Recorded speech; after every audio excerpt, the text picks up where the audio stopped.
Central থেকে বারবার চিঠি আসছে, কিন্তু চিঠির কোনো সদস্য পাচ্ছে না। রাজা রামমোহন রায়ের জন্মদিনে সৌজন্য সাক্ষাৎ তৃণমূল সাংসদ ও বিজেপি বিধায়কের। বৃহস্পতিবার ভারত পথিক রাজা রামমোহন রায়ের 253তম জন্মজয়ন্তী।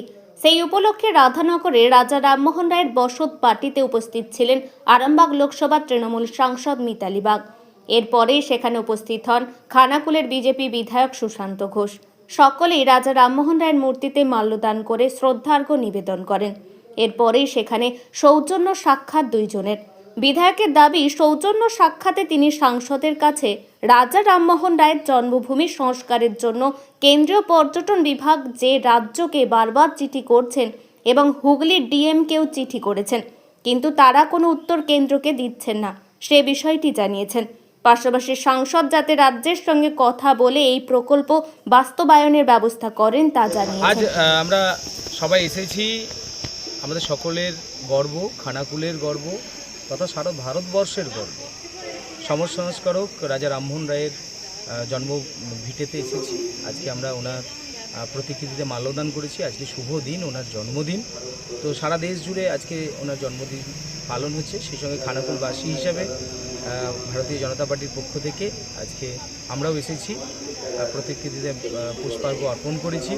সেই সঙ্গে যে বেদি রয়েছে, যেখানে হচ্ছে সতীদাহ বেদি, সেই বেদিতেও আমরা মাল্যদান করেছি।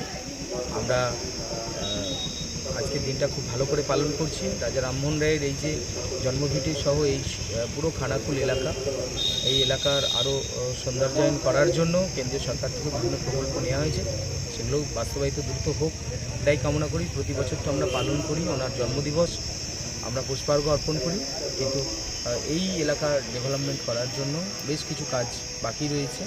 সেগুলো কেন্দ্রীয় সরকার, রাজ্য সরকার সহযোগিতা করুক, কাজগুলো হোক। আজকের এই শুভদিনে আর বিশেষ কিছু বলার নেই। ওনার চরণে কোটি কোটি প্রণাম জানাই। আর রাজা রামমোহন রায় আমাদের সকলের হৃদয়ে থাকুক। রাজা রামমোহন রায়ের যে এই জন্মভূমি সার্থক হোক।